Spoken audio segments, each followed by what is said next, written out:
Hello, cosplay world. We are back.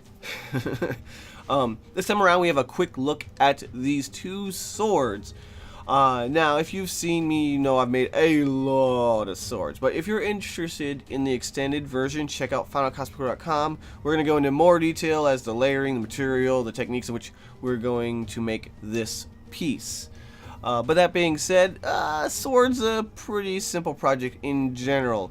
Here we're going to be making it out of a bit of wood, and these are just strips of wood that we cut out in rectangles. To get the edge, we're going to be using this hip curve. You typically see a hip curve used for fabric cutting or dress patterning, but I use it in the same way you would use like a French curve, and it's very nice at getting consistent, even curves in general in drafting. But once we have those cut out, we're going to be adding the hilt. I think the sword comprised mostly of the blade itself, running the entire length of the sword, a few layers of wood for the hand or the grip, and then the guard themselves. And this time I'm using a bit of plastic for the guard. If you want to use something else for the guard, that's fine, but I'm using it because I'm familiar with plastic. I have extra scraps on hand, and I can use a few tricks to get a nice clean attachment to it on the piece itself.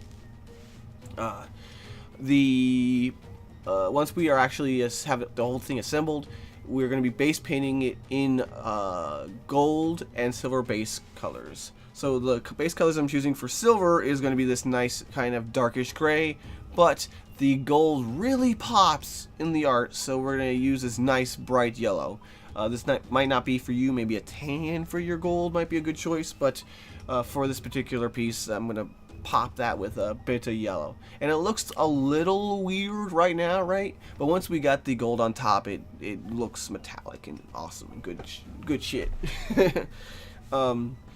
The other thing is we are going to be adding the wash that'll even out the tone overall. It'll fix all that up and we won't have to worry about it. It'll make the piece more uniform and kind of bring all the paint together overall. The last thing is to varnish it. That's just to protect it. Don't almost knock something over. Is to varnish it and make it look nice and protect the paint. I think the only thing I can recommend is definitely for the warmer colors, Delta. Delta is my brand for warm colors such as the yellow. You can probably get away with other brands for the black or the brown and the other colors, but because we want a nice strong pigment, I definitely recommend Delta for this. My brushes are just regular old kind of cheapish brush here. There's not a whole lot of detail here, so I don't need to worry about using like an edge brush or anything like that. As long as my bristles are reasonably cleaned up, it looks pretty nice and even. And yeah, there you can see the gold that looks more even toned once we've actually got the piece covered. So here we have it. These are actually a bit more flexible than your average swords, but I'll get into that in the other video if you want a flexible sword. And then next up, we're going to be making a fursuit, Five Nights at Freddy's full fursuit. So I hope you guys check that out. See you guys next time. Good times to all. Hurrah!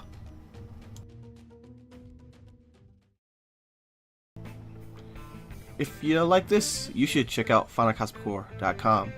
There's lots of pretty cool stuff over there. See you guys next time. Good times to all. Hurrah!